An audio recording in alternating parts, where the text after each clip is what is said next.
नहमदुहु नुसल्ली व नुसल्लिमु अला रसूलिहिल करीम अम्मा बाद फ़अऊज़ु बिल्लाहि मिनश्शैतानिर रजीम बिस्मिल्लाहिर रहमानिर रहीम। बिहम्दिही ताला इदारा रुश्द व हिदायत की जानिब से एक सिलसिला बनाम अकीदा ख़त्म नबूवत की रुश्द व हिदायत लेकर हाजिर हैं। इदारे की इस सिलसिले को लाने की वजह यह है कि जिस तरीके से मुसलमान दीनी और दुनियावी ज़िंदगी के अंदर माशी हो या माशरती, घरेलू हो या बाहर की ज़िंदगी, हर एक चीज़ को समझ कर सोच कर उस पर अमल पैरा है कि वो हर चीज़ को जानता है कि दुनिया में क्या हो रहा है, हमारे घर में क्या हो रहा है, हर तरीके से उस पर नज़र है। तो इदारे की इसमें कोशिश ये है कि जिस तरीके से मुसलमान और इंसान हर चीज़ पर नज़र रखे हुए है और उसकी हिफाजत करने के लिए वो हमेशा कमर बस्ता है, तो वो अकीदा ख़त्म नबूवत यानी कि हुज़ूर अलैहिस्सलातु वस्सलाम का आखिरी नबी होना दलाइल के साथ जाने और उसे समझे। क्योंकि इस अकीदे पर चंद अफराद ही मुहाफ़िज़ ना हों, बल्कि मुसलमान और उसका हर बच्चा इस अकीदे की हिफाजत करने वाला बन जाए। यकीनन ये उसी सूरत में मुमकिन है कि जब हम इसको पढ़ेंगे, इसको सुनेंगे, इसको समझेंगे कि अल्लाह तबारक व तआला ने कुरान के अंदर रसूल पाक सल्लल्लाहु अलैहि वसल्लम ने अपनी अहादीस मुबारका में अपनी ख़त्म नबूवत को किस तरीके से बयान किया है। जब बयान किया जाएगा तो उसी सूरत के अंदर इन मुकाबलों से लड़ा जा सकता है कि जिस तरीके से ख़त्म नबूवत पर डाका डाला जाता है, तो ये इसी सूरत में मुमकिन है कि जब हमें अपने कुरान और हदीस के दलाइल मालूम हो। यकीनन बाज़ लोग वो हैं जो कलम के ज़ोर से इस अकीदे का तहफ़्फ़ुज़ करते हैं, जैसे कि हज़रत सैयदना पीर मेहर अली शाह साहब रहमतुल्लाहि ताला अलैह ने अपने कलम से इस अकीदे का तहफ़्फ़ुज़ फरमाया। और इसी तरीके से बाज़ लोग वो हैं जो अपनी जान देकर इस अकीदे का तहफ़्फ़ुज़ करते हैं, और ऐसे तहफ़्फ़ुज़ करने वालों की तादाद बेशुमार है। अब सिलसिले को हम आगे बढ़ाते हैं, क्योंकि ये सिलसिला आयत वाइज आगे चल रहा है। अल्हम्दुलिल्लाह ताला हमारी तकरीबन 15 आयत मुकम्मल हो चुकी हैं और आज हम 16वीं आयत की तरफ चलते हैं। अल्लाह तबारक व तआला कुरान मजीद फ़ुरक़ान हमीद में इरशाद फरमाता है, वलतकुम मिनकुम उम्मतुन यदऊन इलल खैर, और चाहिए कि तुम में से एक उम्मत ऐसी हो जो लोगों को भलाई की तरफ बुलाए, वयअमुरून बिल मारूफ़ी, और वो नेकी का हुक्म दे, वयनहौना अनिल मुनकर, और बुराई से रोके।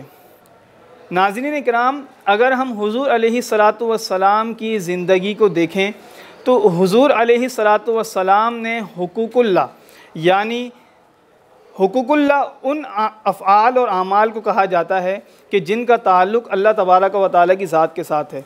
हुज़ूर अलैहिस्सलातु वस्सलाम ने हुकूकुल्लाह बिल मजमू यानी कलमा तय्यबा से लेकर जहाद तक के हर एक मसाइल को सहाबा इकराम अहले बैत अतहार को सिखाया, और वो मसाइल जिनका ताल्लुक़ बंदों के साथ होता है, जैसे रास्ते से पत्थर हटाना, ये एक नेकी है और एक ये सदका है।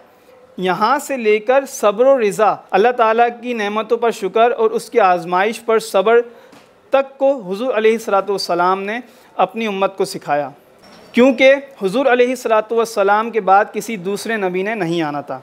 यही वजह है कि ये तमाम तर मामलात हुज़ूर अलैहिस्सलातु वस्सलाम के बाद उनकी उम्मत को अता किए गए, क्योंकि ये सारे मसाइल यानी बुराई से रोकना और नेकी का हुक्म देना, ये एक फ़र्ज़ मनसबी है जो अंबिया इकराम अलैहिमुस्सलाम का होता है।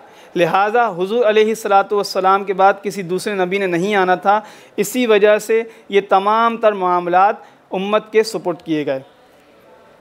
इस आयत मुबारक की तायद हुज़ूर अलैहिस्सलातु वस्सलाम की एक हदीस मुबारक से भी होती है कि जब ग़दीर खुम का मौका आया तो हुज़ूर अलैहिस्सलातु वस्सलाम ने फ़रमाया, सुन लो ए लोगो, मैं तुम में दो चीज़ें छोड़े जा रहा हूँ, एक किताबुल्लाह और एक अहले बैत, और ये दोनों कभी भी एक दूसरे से जुदा नहीं होंगे, यहाँ तक कि ये मुझसे हौज़ कौसर पर मिलेंगे। अगर नाज़रीन इकराम गौर कीजिए, अगर किसी दूसरे नबी ने आना होता तो हुज़ूर अलैहिस्सलातु वस्सलाम यकीनन कुरान और अहले बैत का ज़िक्र ना फरमाते। यकीनन वो फरमाते कि तुम्हारे बाद भी एक नबी आएगा, तुम उसकी इताअत करना, जिस तरीके से साबिका अंबिया किराम अलैहिमुस्सलाम ने हुज़ूर अलैहिस्सलातु वस्सलाम का इरशाद फरमाया। लेकिन ऐसा नहीं हुआ। हुज़ूर अलैहिस्सलातु वस्सलाम ने अहले बैत और कुरान पाक को उम्मत के लिए मखसूस फरमाया, क्योंकि कुरान पाक अल्लाह तबारक व तआला की आखिरी किताब है और यही वो किताब है जो हुज़ूर अलैहिस्सलातु वस्सलाम पर नाजिल हुई। लिहाजा जिस तरीके से दूसरी किताब का आना नामुमकिन है, इसी तरीके से दूसरे नबी का आना भी नामुमकिन है। अब आइए चलते हैं कुरान पाक की दूसरी आयत की तरफ।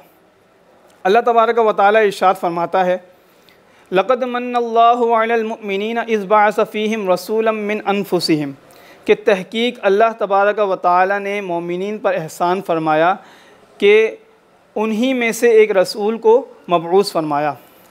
यतलू अलैहिम आयातिही, कि वो रसूल उन पर आयातों को तिलावत करते हैं, व युज़क्कीहिम, और तज़किया नफ्स करते हैं, व युअल्लिमुहुमुल किताब, और किताब को सिखाते हैं यानी कुरान पाक की तालीम देते हैं, वल हिक्मा, और हिकमत को सिखाते हैं। अब इस आयत मुबारक के अंदर अगर गौर किया जाए तो 4 चीज़ें हैं जिनको अल्लाह तबारक व तआला ने कुरान मजीद में इरशाद फरमाया। एक, कुरान पाक की तिलावत। नंबर 2, तज़किया नफ्स करना। नंबर 3, किताब की तालीम देना। नंबर 4, हिकमत को सिखाना। अब ये बात बिल्कुल वाज़े है, हुज़ूर अलैहिस्सलातु वस्सलाम की उम्मत को कुरान पाक की तालीम का ज़िम्मा दिया गया। आप देखें कि कुरान पाक वो वाहिद किताब है कि जो सबसे ज़्यादा दुनिया भर में पढ़ी जाने वाली किताब है, कि कुरान को कुरान कहते ही इसी वजह से हैं कि वो बार बार पढ़ी जाती है। आप देखें कि जितने हुफ़ाज़ इकराम और कारी हज़रात इस किताब के हैं और किसी किताब के नहीं हो सकते। और ये अल्लाह तबारक व तआला के कलाम होने पर भी दलील है कि हम अगर देखें कि दुनिया की किताबें जितनी भी हैं उनमें से एक पैराग्राफ भी बंदा याद नहीं कर सकता। यह अल्लाह तबारक व तआला का करम और रहम है कि उसने पूरा कुरान एक हाफिज़ और एक कारी के दिल में उतार दिया। यकीनन ये इसी वजह से है कि इस किताब की हिफाजत क़यामत तक करनी थी। जिस चीज़ की हिफाजत करना मकसूद हो तो उसको याद करवाया जाता है। और नाज़रीन इकराम, एक बात और कि साबिका अंबिया इकराम अलैहिमुस्सलाम पर जितने सहीफ़े, जितनी किताबें नाजिल हुई हैं, उनके हाफिज़ सिर्फ़ वही अंबिया इकराम हुआ करते थे। उनमें उनके उम्मती हुफ़ाज़ नहीं हुआ करते थे। और ये अल्लाह तबारक व तआला का हुज़ूर की उम्मत पर एक एहसान ये भी है कि अल्लाह तबारक व तआला ने जो किताब अपने महबूब अलैहिस्सलातु वस्सलाम पर नाजिल फरमाई वो अपने महबूब की उम्मत के सीनों में उतार दी है। अब दूसरा मनसब ये है कि तज़किया नफ्स करना। तज़किया नफ्स का माना पहले समझ लीजिए। तज़किया नफ्स कहते हैं कि नफ्से इंसानी में शर जो फितरी तौर पर अल्लाह तबारक व तआला ने रखा है,